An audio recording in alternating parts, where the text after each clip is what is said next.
बीते दिन नेता प्रतिपक्ष तेजस्वी यादव ने राजद कार्यालय में बिहार में 2 जगह उपचुनाव होने वाले हैं उसको लेके कहा था कि बिहार में उपचुनाव के दोनों सीटों पे आरजेडी जीत रही है और भारी बहुमत से जीत रही है। उसको लेके जब बिहार सरकार के मंत्री सैयद शाहनवाज हुसैन से सवाल किया गया तो उन्होंने कहा कि लोकसभा चुनाव में भी तेजस्वी यादव ये दावे कर रहे थे विपक्ष के नेता की भारी बहुमत से हमारी सरकार आ रही है। बिहार विधानसभा चुनाव में भी उन्होंने दावा किया था और तमाम दावों को बिहार की आवाम ने झूठा साबित कर दिया और एनडीए गठबंधन की सरकार बन गई लोकसभा में भी और बिहार विधानसभा में। बात करने के लिए राजद नेत्री और प्रवक्ता सारिका पासवान है, उन्हीं से बात करेंगे। सैयद शाहनवाज हुसैन ने बयान दिया मैम कि तेजस्वी यादव के जो दावे हैं वो सभी को जनता नकार देती है। देखिए, सबसे पहले तो जो लोग ये बोल रहे हैं उनको समझना चाहिए कि राष्ट्रीय जनता दल जो है वो नंबर 1 की पार्टी है। और बोल कौन रहे हैं? दूसरे और तीसरे दर्जे की पार्टी के लोग ये बात बोल रहे हैं। तो भाई, आंकड़ा आपके सामने है। अगर आप वोटों की प्रतिशत की भी आप गिनती कर लिए तो महज 12,000 वोटों का अंतर रहा है। और वो 12,000 वोटर्स जो हमारे तकरीबन कितने विधायकों को कितने कम मार्जिन से हराया गया शब्द का इस्तेमाल हम बार बार कर रहे हैं, क्योंकि किस तरीके से उस दौरान 3 बजे काउंटिंग खत्म हो जाने के बाद भी देर रात उनको सर्टिफिकेट दिया गया, जबकि उनकी जीत जो है वो दोपहर में ही हो गई थी। तो इस तरीके से सत्ता का दुरुपयोग करके, मशीनरी का दुरुपयोग करके इन लोगों ने सत्ता में आ गए, बैठ गए, काबिज हो गए और अब ये इस तरह की बात कर रहे हैं। तो आंकड़े तो आपके सामने हैं। बिहार की जनता ने तो नंबर 1 की पार्टी बनाई है राष्ट्रीय जनता दल को। तो हमारा दावा कोई हमारा खुद का किया हुआ नहीं है, जो बिहार की जनता ने दिया है प्यार और समर्थन है, ये वो है। लेकिन शाहनवाज हुसैन ने तो कहा कि बिहार में 2 जगह उपचुनाव होने वाले हैं और बीजेपी दोनों जगह भारी बहुमत से जीत रही है और आरजेडी पूरी तरह से साफ हो रही है। देखिए, दावे ये लाख करते रहे, अगर इनका दावा और डर दिखाई दे रहा है कि किस तरीके से अभी तारापुर में कल मुख्यमंत्री जी को जाना पड़ा श्रद्धांजलि अर्पित करने के लिए मेवालाल जी को, वो भी तब जब अभी कुछ दिनों में वहां पे उपचुनाव होने वाले। तो ये डर ही तो है ना जो उनको ऐसा करने के लिए विवश कर। अचानक आप नींद से जगे और आप चले गए वहां पे। तो ये सारे इनके दावे खोखले हैं। दोनों की दोनों सीटें जो हैं, कुशेश्वर स्थान और तारापुर की जो है, वो निश्चित रूप से महागठबंधन के हिस्से में जाने वाली है। एक सवाल इससे हटकर है, सवाल ये है कि चिराग तेजस्वी लगातार एक साथ हो रहे हैं और विरोधी जो हैं आपके वो कुछ और कह रहे हैं कि दोनों को आवाम ने छोड़ दिया है।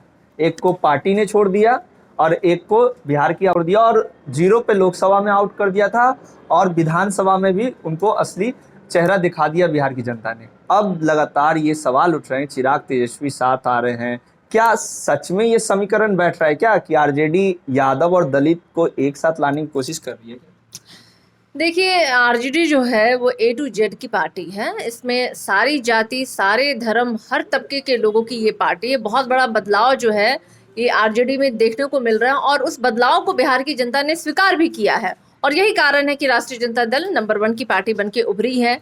रही बात दूसरी लोगों से भेंट और मुलाकात की, तो हम सब जानते हैं कि अभी औपचारिक भेंट थी जो चिराग पासवान जी और तेजस्वी यादव जी की हुई। चूंकि स्वर्गीय रामविलास पासवान जी की बरखी है, उस सिलसिले में मिलना हुआ।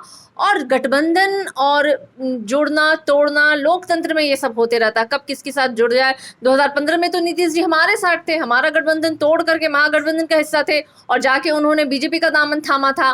तो ये वो भी जान रहे हैं, ये हम भी जान रहे हैं। तो भविष्य की क्या समीकरण बनेगी उस पर विचार हम कर लेंगे, वो छोड़ दे, वो हमारा हिस्सा है। वो सोचे कि जो बिहार की जनता को उन्होंने वादे किए थे, जो विकास, रोजगार और समृद्धि का, वो क्या हुआ, उस पर जवाब ये दें। आज क्यों हमारे चाहे सफाई कर्मी हो, चाहे डॉक्टर्स हो, चाहे इंजीनियर हो, चाहे स्टूडेंट हो, टीचर्स हो, वो क्यों सड़कों पे उतरे हैं? उनकी मांगों को क्यों अनदेखी की जा रही है? उनको क्यों तिरस्कार किया जा रहा है? तो असल मुद्दे जो है उससे भटकाने के लिए वर्तमान सरकार जो है इस तरह से गोल गोल बातें करती है। तो आपने स्टूडेंट और अभ्यर्थी की बात किया तो मैं उस पर भी आ जाता हूँ। बिहार कर्मचारी चयन आयोग ने 2014 में बहाली निकाला था और नियुक्ति लगभग 7 साल हो गए, नियुक्ति नहीं हुआ। और आज ट्विटर पे अभ्यर्थियों ने एक कैंपेन चलाया नियुक्ति को लेकर बिहार सरकार के विरोध में। क्या बोलिएगा इस पे? देखिए, सिर्फ एसएससी के स्टूडेंट नहीं है, आपने देखा होगा एसटीईटी के छात्रों के साथ जिस तरीके से सरकार ने बर्बरतापूर्ण उन पे लाठीचार्ज करवाया। इसके अलावा देखिए, इंजीनियर के भी स्टूडेंट हैं जो अपनी नियुक्तियों को लेकर के लगातार सरकार से मिलने का काम कर रहे हैं। तो ये तमाम ऐसे मुद्दे हैं जहां की सरकार जो है वो बेरोजगारों की जो रोजगार के जो अहम जो मुद्दा एजेंडा था रहा था इलेक्शन में, जो 10 लाख नौकरियों के बदले में 19 लाख नौकरियों देने के ये सरकार ने वादा किया था, आज इस कोरोना काल में लगभग 15 लाख नौकरियां इन्होंने छीन ली। और जिन लोगों को जो नियुक्ति देनी थी उनको अभी तक ये देने में सरकार जो है विफल रही है। तो दिखा रहा है कि ये सरकार जो है किस तरीके से काम कर रही है। इनका एजेंडा असल में कुछ नहीं है, सिर्फ और सिर्फ सत्ता पे काबिज होना है। बाकी तो बिहार की जनता भाड़ में जाए, बेरोजगार भाड़ में जाए, महिलाएं भाड़ में जाए, सरकार को सिर्फ और सिर्फ कुर्सी का स्थान चाहिए और कुछ नहीं। एसएससी ने एक लेटर भी जारी किया था। लेटर में उन्होंने एक फरमान निकाला था कि जो अभ्यर्थी अपनी मांगों को लेकर प्रदर्शन करेंगे, नियुक्ति को लेकर प्रदर्शन करेंगे, उनकी उम्मीदवारी रद्द कर दीजिएगा और जो पत्रकार उनका कवरेज करेंगे उन्हें असामाजिक तत्व बताया था। हम लोग आज़ाद भारत में रह रहे हैं ना, कि आज़ाद भारत मतलब मुझे लगता है कि अंग्रेजों से भी जब लड़ाई थी तो प्रदर्शन और बड़े बड़े प्रदर्शन हुए थे, उसके जरिए हमें आज़ादी प्राप्त हुई थी। लेकिन अब आज़ाद भारत में अब इस तरीके से जो फरमान जारी की जा रही है सरकार को, हम तो भुक्तभागी है। हम पे भी लाठीचार्ज की गई और कहा भी गया कि भाई आपको ठेके नहीं दिए जाएंगे सरकारी, आप सरकारी नौकरियों में नहीं। तो भाई भारत जो है संविधान के हिसाब से चलता है और संविधान में अधिकार है कि आप प्रोटेस्ट कर सकते हैं, तो उस अधिकार को कोई सरकार छीन नहीं सकती है। हाँ, ये ज़रूर है कि वर्तमान सरकार का चेहरा बता रहा है कि ये सरकार जो है किस तरीके के और किन नियमों पे चल रही है, संविधान विरोधी सरकार है ये। सारिका जी, पत्रकारों को भी असामाजिक तत्व बता रहे हैं, क्योंकि न्यूज़ कवरेज के दौरान अगर हम जाते हैं तो सीधे तौर पर लेटर में लिखा गया है कि वो लोग असामाजिक तत्व।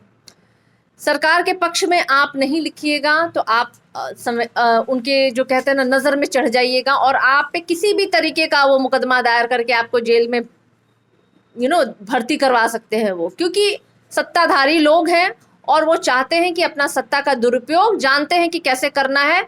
लेकिन मैं तो धन्यवाद देना चाहती हूँ आप पोर्टल वाले का कि कम से कम इतनी आज़ादी है, सोशल मीडिया का ज़माना है आज के डेट में कि चीज़ें जो है छुपती नहीं है। सरकार लाख कोशिश कर ले, जो बात है जनता की वो सोशल मीडिया तक पहुंच रही है। और मैं आप लोग जैसे पत्रकारों को धन्यवाद देना चाहूँगी। और इस तरह की जो तानाशाह सरकार है इनका बहुत ज़्यादा दिनों तक चलने वाला नहीं है।